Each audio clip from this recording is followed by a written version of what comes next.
Hi friends, ఎలా ఉన్నారు? Just ఇప్పుడే అడవిశేష్ గారి డెకాయిట్ మూవీ చూసడం అయితే జరిగింది. ఈ మూవీపై భారీ హైప్ అయితే ఉంది. ఎందుకంటే అడవిశేష్ నుంచి ఒక సినిమా వస్తుందంటే ఖచ్చితంగా ఎక్స్పెక్టేషన్స్ అనేవి స్కై హై ఉంటాయని చెప్పాలి. So finally the time is over. మూవీని అయితే జస్ట్ ఇప్పుడే కంప్లీట్ చేసి వచ్చా. ఇంకా సినిమా చూసాక నాకు ఎలా అనిపించిందంటే నచ్చింది భయ్య సినిమా.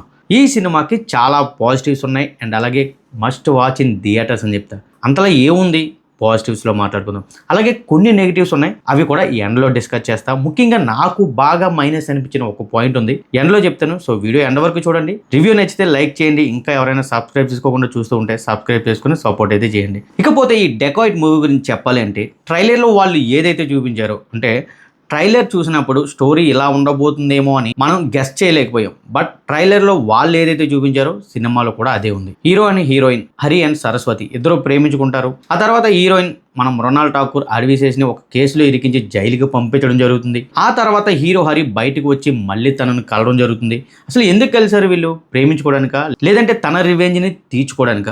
కానీ వాళ్ళిద్దరూ కలిసేది ఒక కామన్ గోల్ కోసం. ఆ గోల్ ఏంటి? ఫైనల్గా వీళ్ళ లవ్ సక్సెస్ అయ్యిందా లేదా, లేదంటే రివెంజ్ తీర్చుకున్నారా? ఇవన్నీ తెలియాలంటే ఖచ్చితంగా ఈ సినిమాని మీరు థియేటర్లో చూడాల్సిందే. అండ్ అలాగే ఈ సినిమా చూసిన ప్రతి ఒక్కరికి కూడా థియేట్రికల్గా మంచి ఎక్స్పీరియన్స్ అయితే ఉంటుంది, అందులో ఎలాంటి డౌట్ లేదు. Coming to the performance, Adivi Sesh అద్దరగొట్టాడు. As well yes తను ఏదైతే చేస్తాడో అది చేసి చూపించాడు. అండ్ ముఖ్యంగా ఈ సినిమాలో ఎమోషనల్ సీన్స్లో ఇంకా బెటర్ అయ్యాడని చెప్పాలి. అడవిశేష్ గురించి చెప్పాల్సింది ఏమీ లేదు, మనందరికీ తెలుసు. మంచి స్టోరీ లైన్ తీసుకుంటాడు, స్టోరీ కూడా చాలా బలంగా రాసుకుంటాడు, దానికి అదిరిపోయే స్క్రీన్ ప్లే అరేంజ్ చేసుకుంటాడు అండ్ ఫైనల్గా మంచి అవుట్పుట్ అయితే వస్తాడు. ఈ సినిమాలో కూడా అదే జరిగింది. బట్ చిన్న కాన్ ఉంది, అది ఎండ్లో చెప్తా. ఇక అడవిశేష్ తర్వాత, అంటే అడవిశేష్ కన్నా బెటర్గా ఈ సినిమాలో నన్ను ఇంప్రెస్ చేసింది మృణాల్ ఠాకూర్ అండ్ తన క్యారెక్టరైజేషన్, తన యాక్టింగ్, ఎవ్రీథింగ్. ఈ సినిమాకి మెయిన్ హైలైట్ అడవిశేష్ కన్నా కూడా నా వరకు నాకు అనిపించింది మృణాల్ ఠాకూరే. అబ్సల్యూట్గా ఎలాంటి డౌట్ లేదు, అద్దరగొట్టింది భయ్య. కాకపోతే మొన్న ఒక ఇంటర్వ్యూలో అడవిశేష్ ఇంటర్వెల్కి మృణాల్ ఠాకూర్ మీ అందరినీ సర్ప్రైజ్ చేస్తుందని చెప్పి రకరకాలుగా ఏదో కాస్త ఎలివేషన్ అయితే ఇచ్చారు. బట్ నాకైతే ఆ విషయంలో మాత్రం అంతేమనిపించలేదు. But overall movie seize the main fire performance అనే చెప్పాలి, అంత బాగా యాక్ట్ చేసింది. ఇంకా అలాగే సపోర్టింగ్ క్యారెక్టర్స్ అయినటువంటి సునీల్ గారు ఉన్నారు, ప్రకాష్ రాజ్ గారు ఉన్నారు, అనురాగ్ కశ్యప్ గారు కూడా ఉన్నారు.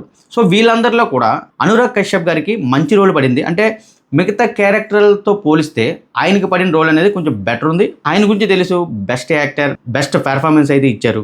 బట్ నాకు ఇక్కడ మైనస్ అనిపించింది ఏంటంటే మిగతా క్యారెక్టరైజేషన్స్కి అంతగా స్కోప్ ఇవ్వలేదు. అంటే ఇది ఒక రివెంజ్ డ్రామా, లవ్, రాబరీస్ జరుగుతూ ఉంటాయి. పోలీసుల నుంచి ఇన్వెస్టిగేషన్ సీన్స్ అనేవి అంత బాగా అనిపించలేదు. అండ్ అలాగే సునీల్ గారికి కానివ్వండి అండ్ అలాగే మన ప్రకాష్ రాజ్ కానివ్వండి మంచి క్యారెక్టర్స్ పడ్డాయి, కానీ వాటికి మంచి పే ఆఫ్స్ అనేవి ఇవ్వలేదు అనిపించింది. అంటే వాళ్ళ నుంచి ఇంకా కొన్ని సీన్స్ యాడ్ చేసి కాస్త గ్రిప్పింగ్గా తీసుకెళ్లే స్కోప్ అయితే ఉంది. బట్ దాన్ని ఎందుకో కాస్త పక్కన పెట్టారని అనిపించింది. బట్ అనురాగ్ కశ్యప్ గారి క్యారెక్టరైజేషన్ కానివ్వండి ఆయన పెర్ఫార్మెన్స్ కానివ్వండి, ఆయనది కాస్త బెటర్ రోల్ పడింది.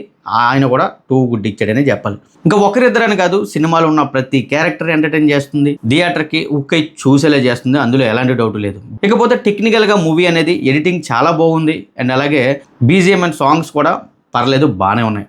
కాకపోతే వీళ్ళు ఏదైతే చెప్పారో 80 crores బడ్జెట్ అని, ఆ 80 crores తగ్గట్టుగా అవుట్పుట్ అయితే సినిమాలో ఎక్కడ కనిపించలే.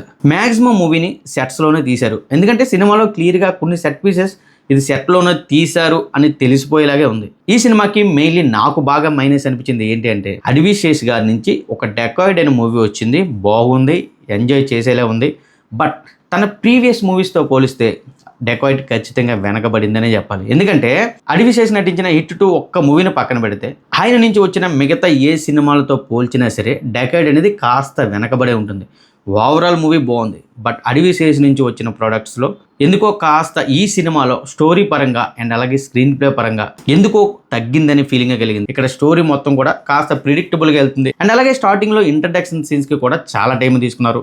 అక్కడ ఆడియన్స్ బోర్ ఫీల్ అవ్వచ్చు మేబీ. సో ఇలా చిన్న చిన్న మైనస్ పక్కన పెడితే ఓవరాల్గా మూవీ అయితే డీసెంట్ ఉంది అండ్ అలాగే థియేటర్లో చూడదగ్గ సినిమానే చెప్తాను. ఇదే సినిమా కనుక నా వరకు అడవిశేష్ కాకుండా ఇంకో వేరే డైరెక్టర్ కానివ్వండి, వేరే యాక్టర్స్ నుంచి కానీ వస్తే ఏం తీశారా సినిమా, వీళ్ళు ఎప్పుడు ఈ పాయింట్ టచ్ చేయలేదు కదా, ఇలాంటి స్టోరీ రాయడం వీళ్ళ వల్ల అయిందా అనే ఫీలింగ్ కలుగును. బట్ అడవిశేష్ తీయడం వల్ల కాస్త ఆయన ఐడియాలజీకి ఆయన నుంచి వచ్చిన సినిమాలకి పోలిస్తే డకాయిడ్ 1% తగ్గిందే తప్ప సినిమా బాగాలేదని మాత్రం కాదు. అండ్ అలాగే మీలో ఎవరైనా సినిమా చూస్తుంటే మీకు ఎలా అనిపించిందో ఖచ్చితంగా కామెంట్లో చెప్పండి. ఇన్ కేస్ ఎవరైనా సబ్స్క్రైబ్ చేసుకోకుండా చూస్తుంటే సబ్స్క్రైబ్ చేసుకుని సపోర్ట్గా ఉండండి. ఈవినింగ్ మళ్ళీ లవ్ ఇన్సూరెన్స్ కంపెనీ రివ్యూతో కలుద్దాం. Thank you guys, thanks for watching. This is Mahesh signing off. జై హింద్.